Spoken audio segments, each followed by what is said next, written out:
It's a good lunch today. My favorite lunch: shrimps, potato, the vegetable zucchini, and I have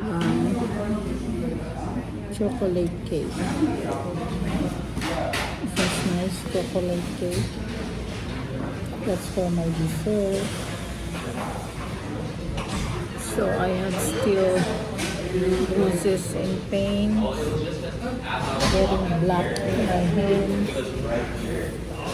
scary looking.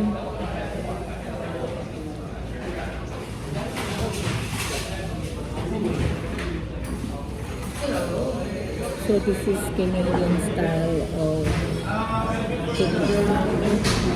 Everybody know how to cook this. Very simple.